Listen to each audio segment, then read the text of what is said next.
All right, we're gonna change the oil in a beater Honda Pilot. Good, pull the trunk lever. Set your ramps up.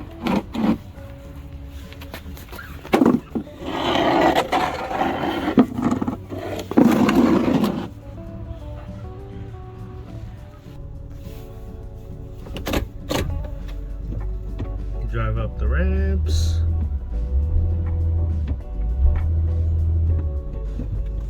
Just made it. I put it in neutral for a second, let it settle, then on goes the parking brake. Double check that your tires are situated correctly. Oh no, that's off. We have to settle that. Open the oil cap so that airflow can help the oil drain. Alright, now we have it situated. Now we're gonna get right under here and get to this oil drain plug bolt right here. Mine is stripped, so I have a bolt extractor set I'm gonna use, and I have a new drain plug and washer to replace it. Alright, here's the screw or bolt extractor set I'm gonna need a 17mm for this one. I only have one glove, my left glove, so of course I lost my other nitrile gloves, but we're gonna get into it. All right, my bolt wasn't that stripped, so I pre-cracked it a little, but here we go. All right, it worked easy. Here's the drainage. You know what? I'm not trying to get my driveway wet because I'm out of dollar store tarps. I'm going to do this with my left hand and hold the pan up to it, so because it'll come out with force.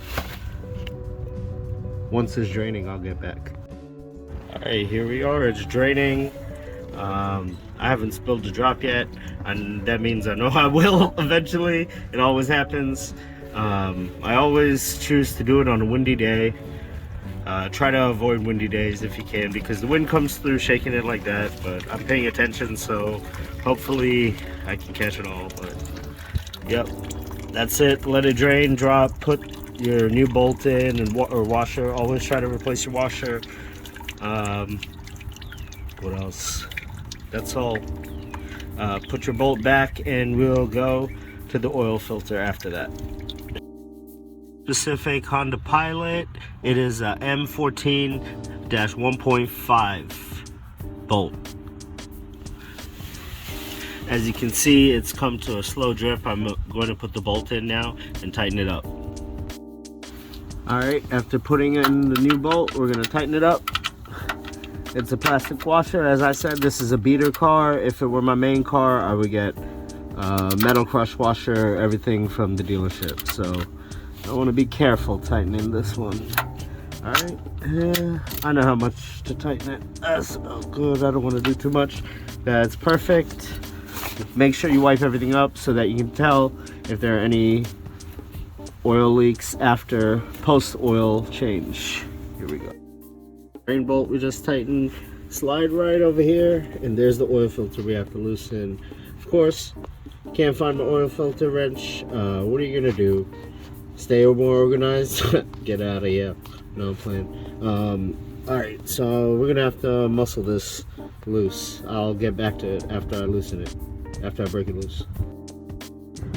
Alright, I found my oil filter wrench right here. Goes on like this, and then you just turn it and it'll come off. Break it loose. Don't lose. Oh snap! Got it. Loosened it. Okay, good. Woo! Alright, we're all good. Here we go. It's dripping. You can see through there. I have a pan underneath to catch it. I'm going to slowly loosen it, but I'm waiting for the wind to die down. Alright, oil filter is clean and clear, drained. I loosened it off. After almost killing myself, I drained it all out. You can see. I'm going to quickly lubricate the inside of this and the rim of the gasket, just so it can break free a little easier next time.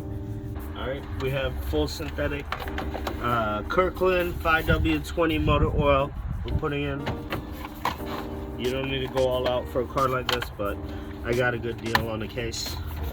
So there we go. Put in 5.1 quarts. I believe that's what it is. Double check your manual. Don't blame me.